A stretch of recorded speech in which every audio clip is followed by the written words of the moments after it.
எல்லாருக்கும் வணக்கம்.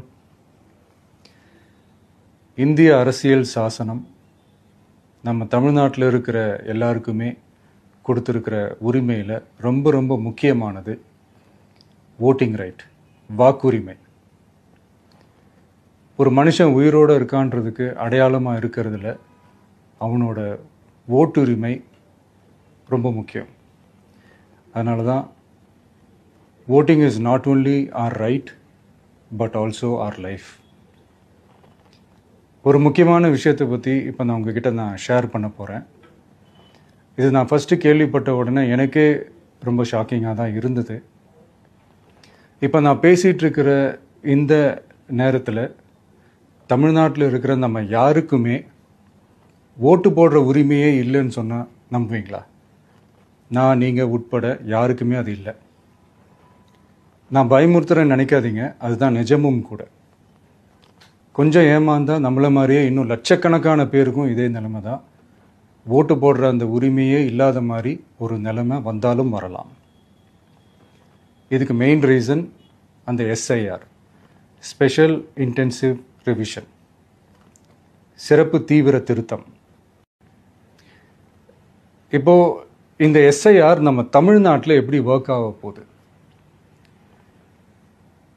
கடந்த ஜனவரி மாதம் எடுத்த அந்த கணக்கெடுப்பில் 6,36,00,000 வாக்காளர்கள் நம்ம தமிழ்நாட்டில் இருக்கிறாங்க. ஆனால் அவங்க யாருக்குமே இந்த ஓட்டு போடுற உரிமையே இல்லை. அந்த பிஎல்ஓன்னு சொல்லுவாங்க, பூத் லெவல் ஆஃபீஸர்ஸ், வாக்குச்சாவடி நிலை அலுவலர். அவங்க தான் வீடு வீடாக போய் அந்த ஃபார்மை கொடுப்பாங்க. அதை நம்ம ஃபில்அப் பண்ணி கொடுக்கணும். அதை தேர்தல் ஆணையம் அதை எடுத்துகிட்டு போய் அதை ஸ்க்ரூட்டினைஸ் பண்ணி அது எல்லாமே கரெக்டாக இருக்கான்னு செக் பண்ணி பார்த்ததுக்கப்புறம் அந்த வாக்காளர் பட்டியலை வெளியிடுவாங்க. அந்த வாக்காளர் பட்டியலில் நம்ம பேர் இருக்கணும், அப்போ தான் நம்மளால் ஓட்டு போட முடியும். அந்த புது பட்டியல் வர்ற வரைக்கும் நம்ம வாக்காளர்களான்றது அது உறுதியே செய்ய முடியாது. இன்கேஸ் அந்த புது பட்டியலில் நம்ம பேர் இல்லைன்னா அது ஒரு தனி ப்ராசஸ், அது ஒரு தனி ஃபார்ம், அது ஒரு தனி கிளைம்ன்ற மாதிரி அது ஒரு வேறு வேலை.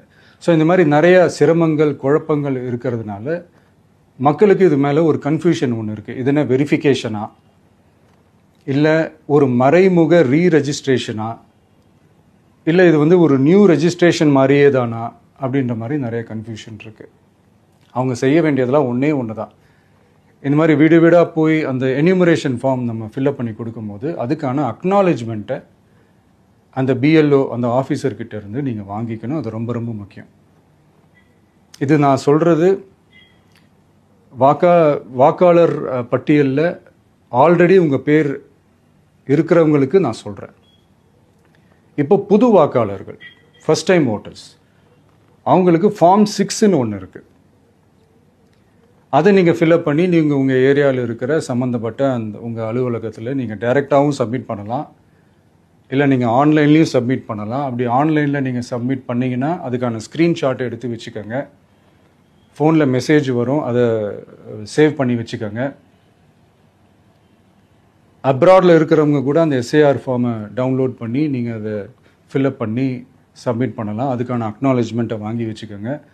ரொம்ப முக்கியமாக உங்களோட பிஎல்ஓ அந்த ஆஃபீஸர் யாருன்னு தெரிஞ்சு வச்சுக்கோங்க. இந்த தேர்தல் ஆணையம் அந்த வெப்சைட்டில் போனீங்கன்னா அந்த பர்டிகுலர் பிஎல்ஓ ஆஃபீஸரோட ஃபோன் நம்பர் கூட நீங்கள் எடுத்து வச்சுக்கலாம். இன்கேஸ் உங்களை யாரையும் ரீச் பண்ணலை இல்லை உங்களுக்கு அந்த ஃபார்ம் கிடைக்கல அப்படின்னா நீங்கள் அவரை காண்டாக்ட் பண்ணி அந்த ஃபார்மை வாங்கி நீங்கள் ஃபில்அப் பண்ணி நீங்கள் சப்மிட் பண்ணலாம். ரொம்ப முக்கியமாக அதுக்கான அக்னாலேஜ்மெண்ட்டை வாங்கி வச்சுக்கோங்க. இது எல்லாமே சரியாக செஞ்சாலும் இந்த எஸ்ஐஆர் மேலே சில டவுட்ஸ் இருக்குது. அது என்னென்னா, இந்த 6,36,00,000 வாக்காளர்களுக்கு ஒருத்தர் விடாமல் இந்த ஒரே மாதத்துக்குள்ளே எப்படி எல்லாருக்குமே அந்த ஃபார்ம் போய் ரீச் ஆகும்? ஒன்று. ரெண்டாவது, நீங்கள் வரும்போது வீட்டை பூட்டிட்டு வேலைக்கு போயிட்டு என்ன பண்ணுறது? இப்போ நீங்கள் வருவீங்கன்றதுக்காக வேலையெல்லாம் விட்டுட்டு வீட்டுக்குள்ளேயே உட்காந்துட்ருக்கணுமா? ஸோ இதில் மெயினாக பாதிக்கப்பட போகிறது உழைக்கிற மக்கள், ஏழைகள், வேலைக்கு போகிற பெண்கள். இவங்களுக்கு யார் கரெக்டான அந்த பதில் சொல்ல போகிறது? ஒரு நியாயமான எஸ்ஐஆர்னால் என்ன நடக்கணும்? இப்போது இறந்து போனவங்களை மார்க் பண்ணி அதுலேருந்து டிலீட் பண்ணணும். இப்போ போலி வாக்காளர்கள் இருந்தாங்கன்னா அவங்கள மார்க் பண்ணி டிலீட் பண்ணணும். இப்போ ஆல்ரெடி ஓட்டு இருக்கிறவங்களுக்கு எதுக்கு இந்த ரெஜிஸ்ட்ரேஷன் என்ற பேரில் இவ்வளவு குழப்பங்கள் அப்படின்றதான் எங்கள் கேள்வி.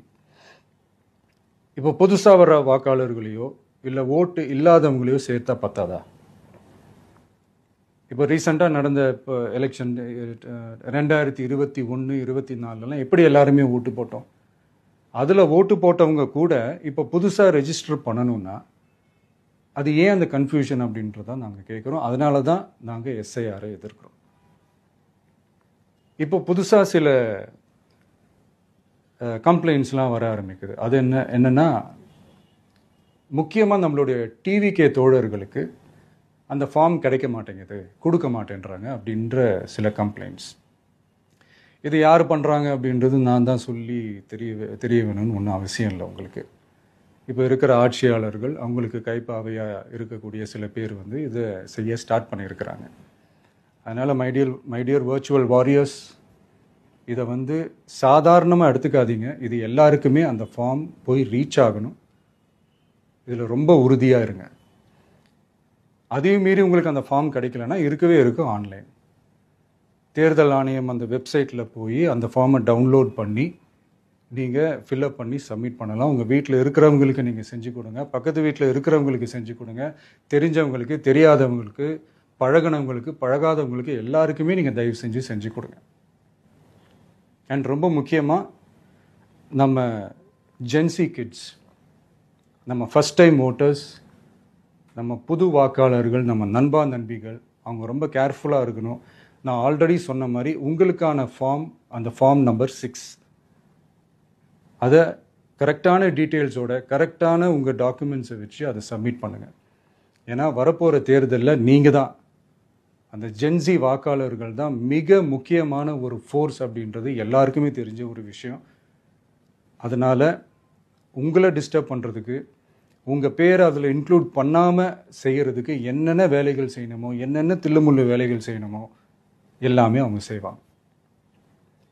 இது நமக்கு எல்லா திசையிலையும் எல்லா பிரச்சனைகள் கொடுத்துட்டு தானே இருக்கிறாங்க. அது டிஃபால்ட்டாக நடந்துட்டு தான் இருக்கும். அது ஒன்றும் பண்ண முடியாது. ஸோ அந்த மாதிரி ஓட்டு போடுற விஷயத்துலேயும் அவங்க என்ன உத்தரமராக மாறவா போகிறாங்க? இப்போ நான் சில மீட்டிங்ஸ்லலாம் ரிப்பீட்டடாக ஒரு விஷயம் நான் சொல்கிறேன்ல, 2 பேருக்கு நடுவில் தான் போட்டி அப்படின்ட்டு. அது மேடைக்கு மேடை அவங்க அதை ப்ரூவ் பண்ணிகிட்டு இருக்கிறாங்க. அதனால் தோழர்களே, வரப்போகிற தேர்தலில் நம்ம யாருன்னு காட்டணும், நம்ம பலம் என்னன்னு காட்டணும். அதுக்காக அந்த பலமான, அந்த பவர்ஃபுல்லான ஆயுதத்தை நம்ம கையில் எடுக்கணும். அந்த ஆயுதம் வேறு எதுவுமே இல்லை, ஓட்டு, வாக்கு, ஜனநாயகம். அது இருந்தால் தான் நம்ம அந்த வெற்றியை நோக்கியே நம்மளால் பயணிக்க முடியும். தமிழ்நாடே அந்த வாக்குச்சாவடி முன்னாடி திரண்டு நிற்கணும். அதை பார்த்துட்டு தமிழ்நாடே தமிழக வெற்றி கழகமா இல்லை தமிழக வெற்றி கழகம் தான் தமிழ்நாடா அப்படின்ற மாதிரி இருக்கணும். வீடுன்னு ஒன்று இருந்தால் தான் ஓடு மாற்ற முடியும்னு அறிஞர் அண்ணா அவர்கள் சொல்லியிருக்கிறாங்க. அந்த மாதிரி ஓட்டுன்னு ஒன்று இருந்தால் தான் இந்த நாட்டையே காப்பாற்ற முடியும். அப்புறம் இன்னொரு முக்கியமான விஷயம், அந்த எனிமரேஷன் ஃபார்ம் நீங்கள் ஆன்லைனில் நீங்கள் ஃபில்அப் பண்ணும்போது அதில் ஒரு சில ப்ராப்ளம்ஸ் வர்றதுக்கு வாய்ப்பு இருக்குது. அது உங்களுடைய ஓட்டர் ஐடியில் இருக்கிற உங்கள் பேரும் ஆதார் கார்டில் இருக்கிற பேரும் அந்த ஸ்பெல்லிங், இனிஷியல்ஸ் எல்லாமே ஒரே மாதிரி இருந்தால் தான் அது அக்செப்ட் ஆகும், இல்லைன்னா அக்செப்ட் ஆகாது. அது கொஞ்சம் கேர்ஃபுல்லாக பண்ணுங்கள்.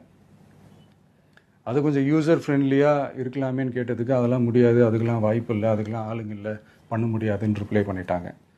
ஸோ அதனால் மைடியர் டிவிகே தோழர்களே, மைடியர் ஜென்சி படை பலமே, உஷாராக இருங்க, கான்ஃபிடென்ட்டாக இருங்க. நல்லதே நடக்கும். வெற்றி நிச்சயம். மீண்டும் சந்திக்கும் வரை நன்றி, வணக்கம்.